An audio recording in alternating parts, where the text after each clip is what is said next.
yang ada pun berbunyi seperti ini. Yefta dan Gilead. Adapun Yefta, orang Gilead itu adalah seorang pahlawan yang gagah perkasa. Tetapi dia anak seorang perempuan sundal. Ayah Yefta ialah Gilead. Juga istri Gilead melahirkan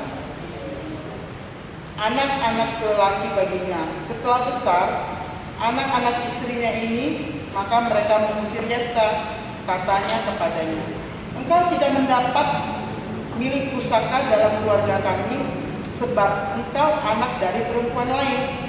Maka larilah Yefta dari saudara-saudaranya itu dan diam di tanah Tob. Di sana berkumpullah kepadanya petualang-petualang yang pergi merampok bersama-sama dengan dia. Bapak Ibu, saudara-saudara yang terkasih dalam Tuhan Yesus, dari perikop di atas adalah itu kita mengambil sifat dari Yefta, mengalah. Kenapa saya bilang mengalah? Karena gini, dia itu sebenarnya bukan seorang yang pengecut, dia itu adalah seorang yang pahlawan. Dia seorang pahlawan, gagah, tapi bukan karena harta warisan. Dia tidak mau memperebutkan harta warisan orang tuanya, yang menurut dia, harta itu kan tidak dibuang mati. Nah, jadi daripada dia ribut dengan saudara-saudaranya, saya mengambil jalan damai. Dengan jalan, saya akan pergi meninggalkan keluarga saya dan pergi menjauh dari sanak saudara saya. Di dalam pelariannya, sampailah Yefta ke tanah Tob. Di sana dia berkumpul bersama orang-orang yang tidak dia kenal, tapi dengan suatu profesi yang tidak pernah yang dia kerjakan, yaitu seorang perampok.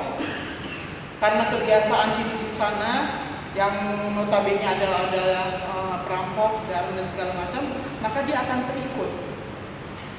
terikut merampok, terikut melakukan kejahatan.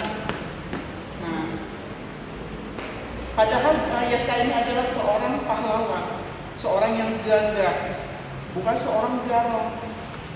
Dia itu pergi menjauh yaitu karena untuk mengalah dengan saudara-saudaranya. Kalau kita bilang sih ya, mengalah itu bukan berarti kita kalah. Mengalah itu adalah untuk kebaikan. Mengalah itu adalah kemenangan buat saya. Menurut saya, mengalah itu adalah kemenangan. Karena apa? Saya bisa mengalahkan keegoisan saya. Saya bisa mengalahkan keegoisan saya bisa mengalahkan emosi saya bisa mengalahkan kemarahan saya dengan cara yaitu mengalah dan menjauh. Jadi Bapak Ibu, saudara-saudara yang terkasih, di sini saya menyampaikan, janganlah kita takut untuk mengalah, janganlah kita takut untuk merendahkan apapun itu. Kita tetap menang dalam hal mengalah. Demikianlah firman saat ini. Tuhan Yesus memberkati kita semua. Amin.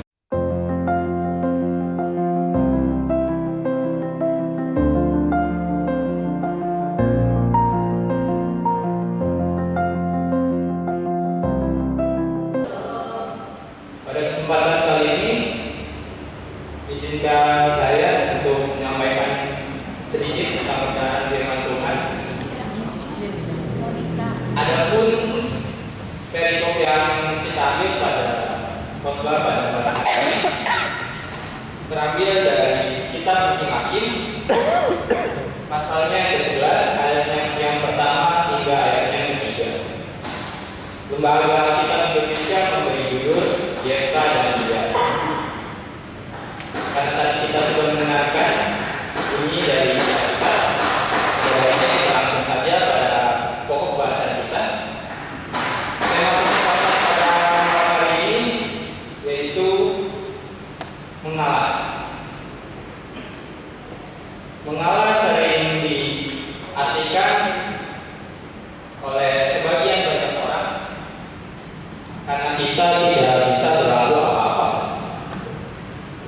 Menurut saya itu salah besar. Mengalah di sini bukan berarti kita kalah karena situasi yang menghimpit kita sehingga kita bersikap mengalah.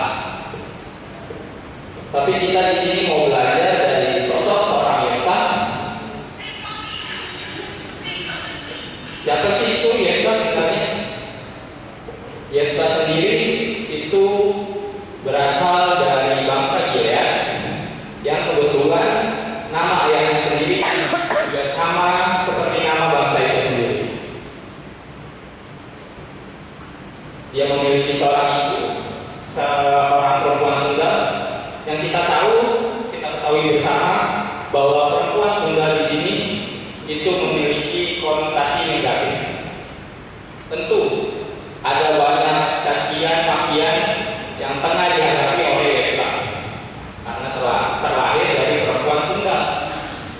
Tapi itu tidak menjadikan penghalang bagi Yefta sendiri untuk dia terus bekerja, yang kita ketahui bersama dia itu bekerja sebagai seorang hakim-hakim. Hakim-hakim identik dengan suatu pekerjaan yang mau tidak mau harus mengambil suatu keputusan. Mungkin keputusan yang dia ambil bisa diterima dengan baik oleh sebagian orang, dan yang lainnya lagi bisa dinilai kontra oleh sebagian banyak orang juga. Tapi selepas dari itu ada masalah yang lebih parah yang tengah dialami si Yefta ini. Yefta selalu ibaratnya kalau kita masuk dalam era sekarang itu sering dibully atau sering diperlakukan hal yang tidak baik. Dalam hal ini dia sering tidak diperlakukan baik oleh saudara-saudaranya. Namun apa sikap yang diresponi oleh Yefta sendiri? Dia tidak membalas, dia tidak mengutuk, namun dia bersikap mengalah. Mengalah di sini bukan berarti dia pasrah atau berserah, tapi Yefta sendiri mengalah di sini karena demi kebaikan. Kebaikan siapa? Tentunya kebaikan keluarganya dan demi keutuhan, keharmonisan keluarganya. Di sini dia melihat bahwa Yefta tidak egois. Yefta tidak ceroboh dalam mengambil keputusan.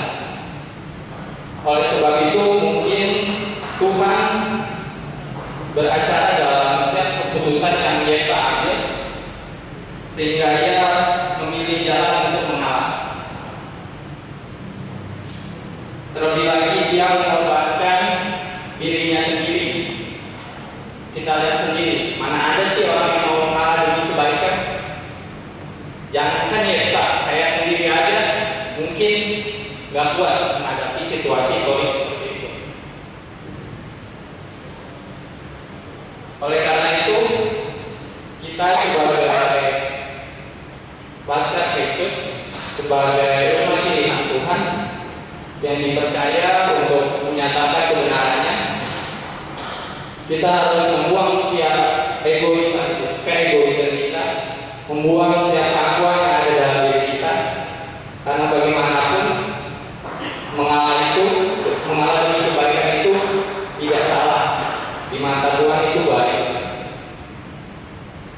Oleh karena itu mari kita ajarkan setiap apapun yang Tuhan ajarkan kepada kita, baik itu mengalah atau hal kecil lainnya, sehingga kita selalu berharga di mata Tuhan, dan utamanya hanya untuk menyenangkan namanya saja. Mungkin hanya itu aja pokok bahasa yang bisa dapat saya sampaikan. Kiranya firman dan segala kemuliaannya menetap di hati Bapak Ibu sekalian. Tuhan berkati.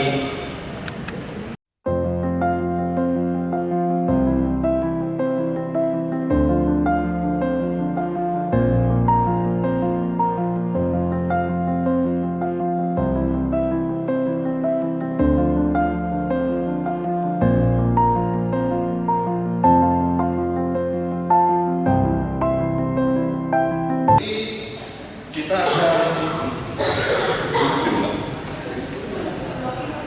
memulai firman Tuhan hari ini, kita akan awali dengan membaca Alkitab. Kita buka Alkitabnya. Siapa yang tidak bawa Alkitab? Kakak yakin anak tanggung semua pasti bawa Alkitab. Untuk apa kita sekolah minggu kalau tidak bawa Alkitab? Ya, keluarkan Alkitabnya. Kita buka di Perjanjian Baru. Perjanjian Baru kitab Lukas ayat 10. Kita buka 10.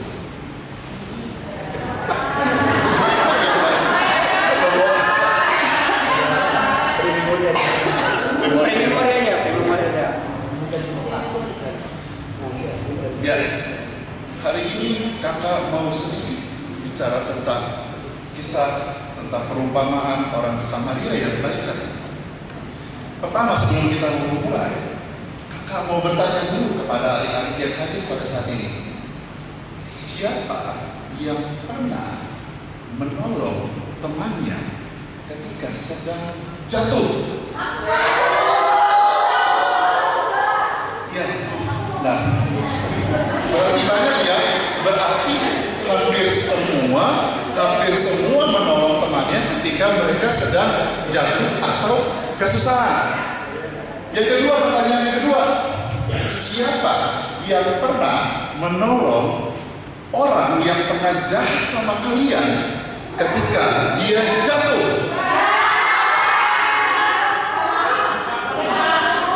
Tidak ada? Tidak ada ya? Kalau habis kenapa? Kak, dia jahat, Kak, dia suka jahilin saya, dia suka cubit saya, dia suka pukul saya. Ketika dia jatuh, rasakan. Itu akibatnya. Bukan saya yang membalas, ada yang membalas. Pasti seperti itu ya. Nah, firman Tuhan hari ini mau mengajarkan kepada kita seperti seorang Samaria yang baik hati. Kakak sedikit cerita tentang Samaria yang murah hati. Ada seorang Yahudi ketika sedang berjalan, dia berjalan sendiri. Tiba-tiba dia dirampok. Setelah dirampok, dia dipukuli juga. Sampai akhirnya, ya namanya orang dipukuli pasti ada yang bisa membayangkan ya. Dia luka-luka, dia terkapar, dia tidak bisa melakukan apa-apa. Ya. Nah, itu. Kemudian ada orang ahli Taurat yang lewat di dekatnya. Orang ahli Taurat yang lewat di dekatnya, kemudian dia berjalan. Dia mau pergi memimpin ibadahnya. Dia berjalan. Ketika melihat orang Samaria itu, tidak ada ekspresi. Dia malah makin menjauh. Pergi jalan begitu saja. Yang kedua, orang ini yang kita tahu adalah orang-orang yang juga taat beragama. Itu pun seperti itu. Ketika dia mau berangkat beribadah, dia jalan di ujung juga. Jauh meninggalkan orang yang tadi ke kamar. Nah, yang ketiga, orang Samaria lewat. Apa yang dia lakukan? Orang Samaria itu membantu, mengobati, bahkan mengangkatnya ke atas keledainya sendiri.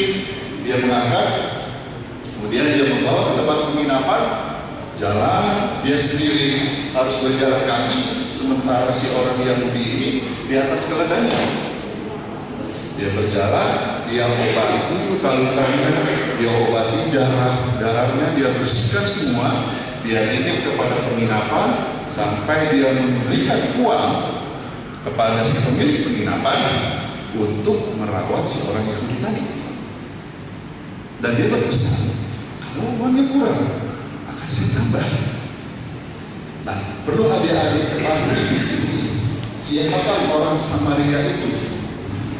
Orang Samaria untuk orang Yahudi itu seperti musuh mereka. Kenapa dianggap seperti musuh? Karena menurut orang-orang Yahudi, orang Samaria itu adalah orang-orang Israel yang tidak mau mengikuti, yang dia menikah, bercampur dan tidak mau mengikuti adat istiadatnya lagi. Dan menurut orang Yahudi itu adalah musuh. Tetapi apa yang dilakukan oleh orang Samaria tadi adik-adik? Dia dia tidak melewati orang Yahudi yang sedang terluka tadi. Bahkan dia tolong. Dia berikan semua uangnya tadi untuk merawat. Dia berikan waktunya lagi untuk merawat tadi orang yang luka. Dia tidak melewati. Nah, hari ini kita mau belajar dari seorang Samaria yang baik hati ini. Dari adik-adik dan juga kakak mau belajar dari firman Tuhan hari ini, bahwa yang pertama yang kita mau pelajari dari firman Tuhan hari ini, siapakah sesamamu manusia?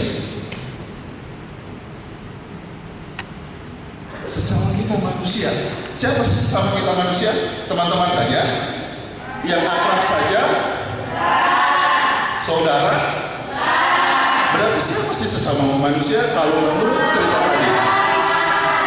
Semua orang, baik itu yang baik sama kita maupun yang tidak baik sama kita, saudara ataupun bukan, itulah sesama kita, sesama manusia. Itu yang pertama yang kita mau pelajari hari ini, bahwa sesama manusia adalah semua orang, siapapun itu. Yang kedua, ketika kita berbuat baik kepada orang lain, itu merupakan wujud kasih kita kepada sesama, betul? Nah, wujud kasih itu dapat menghancurkan satu permusuhan. Dapat menghancurkan satu permusuhan. Jadi ketika adik-adik berbuat baik kepada orang yang tadinya jahat sama adik-adik, akhirnya orang jahat tadi berpikir, oh, dia jadi baik sama saya. Akhirnya apa? Berbaik kan ya? Akhirnya apa? Berteman kembali deh. Nah, itu yang mau kita pelajari hari ini, bahwa yang pertama adalah siapakah sesama manusia? Manusia adalah semua, tidak terbatas siapapun. Yang kedua adalah bahwa kasih, ketika kita menolong orang lain, itu bisa membawa damai untuk orang lain juga. Itu pelajaran yang hari ini kita mau pelajari, baik adik-adik maupun kakak, dari kitab, dari cerita Samaria yang berbahagia ini. Amin adik-adik. Amin.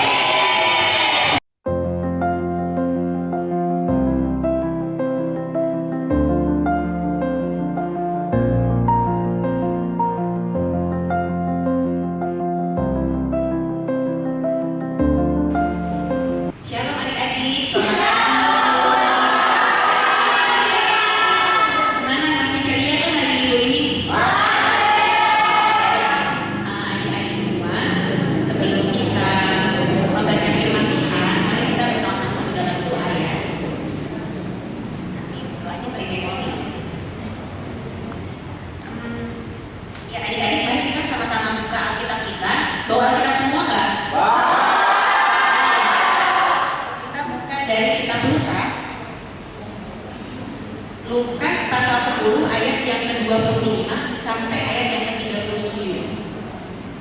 Kita baca bersama-sama, nanti kakak baca yang kecil, adik-adik baca ayat yang genap ya.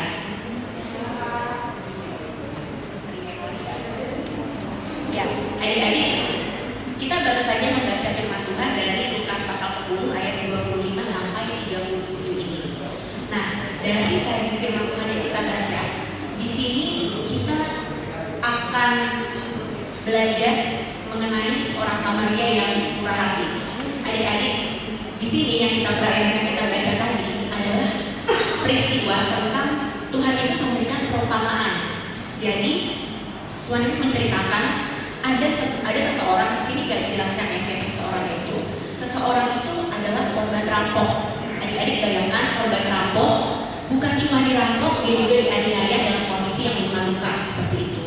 Nah, kemudian dalam dia kondisi luka-luka, dia ada di pinggir jalan, ada orang-orang yang melewati dia adik-adik.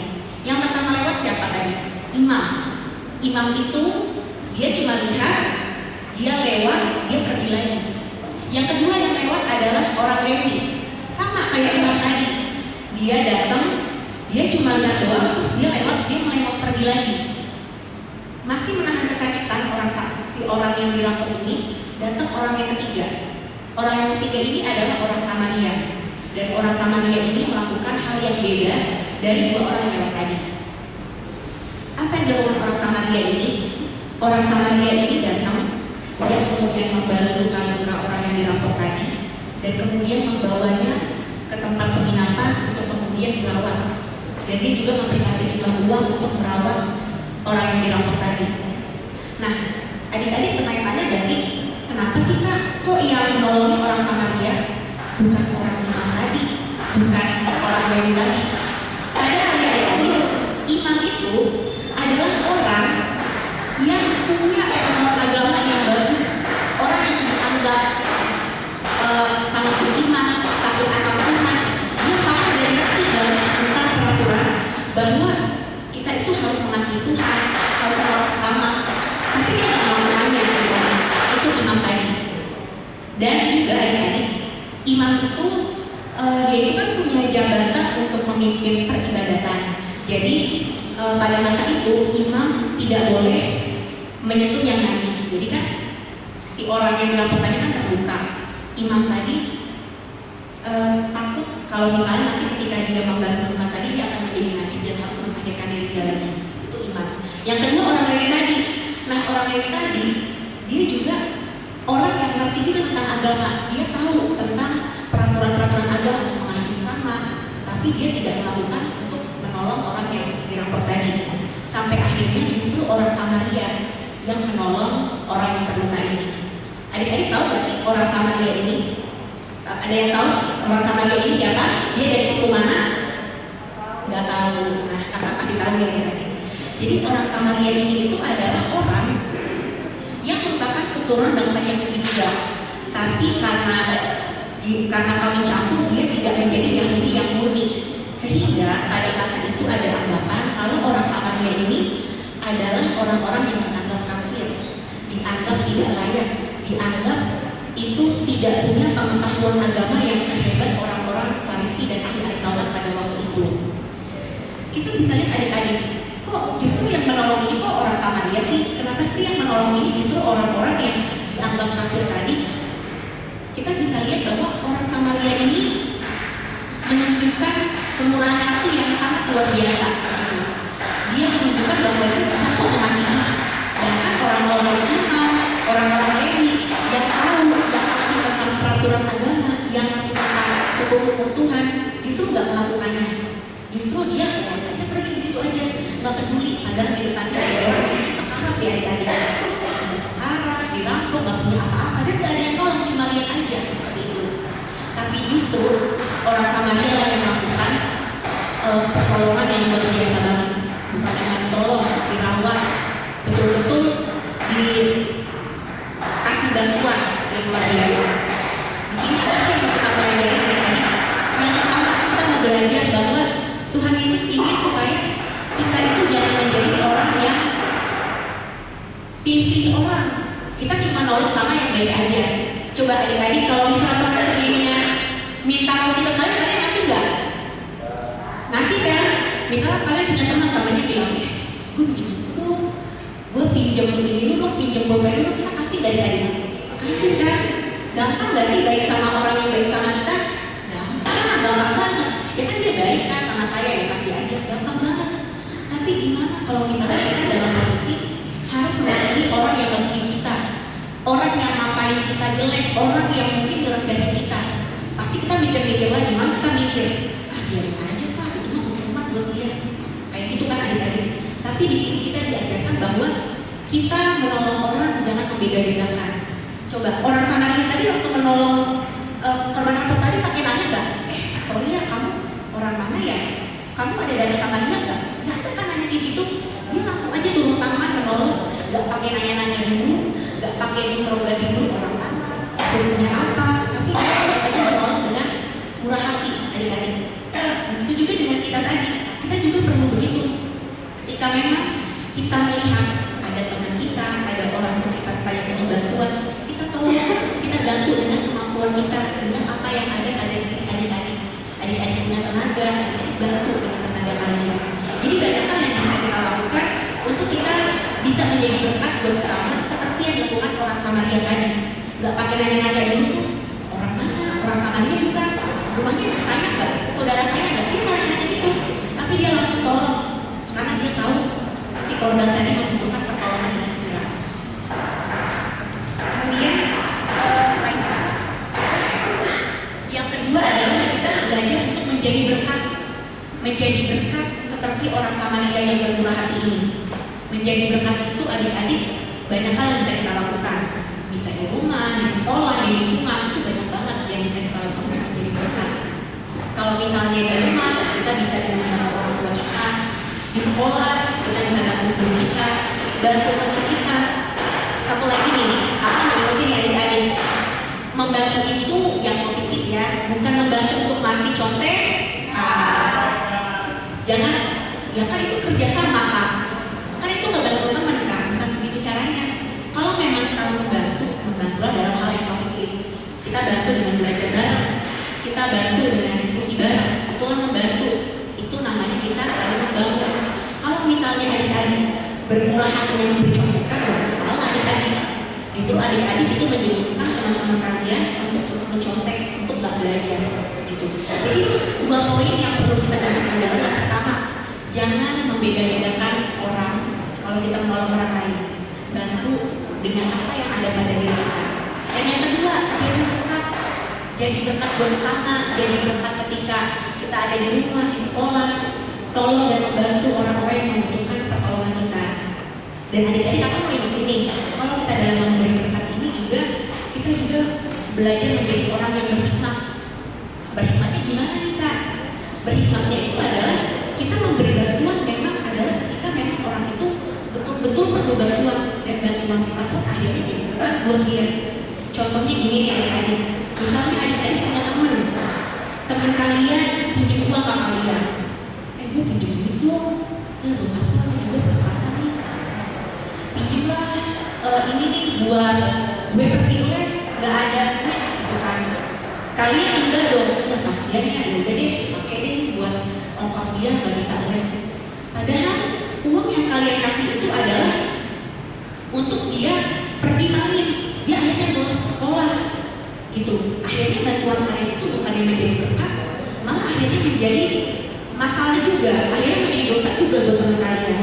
Jadi balik lagi adik-adik, semakin adik-adik dewasa, kalian makin naik kelas, makin bertambah umurnya, kita juga dituntut makin berhikmat, berdoa gitu. Jadi bantuan yang kita berikan sekecil apapun itu bisa menjadi berkat bersama kita. Seperti orang Samaria tadi,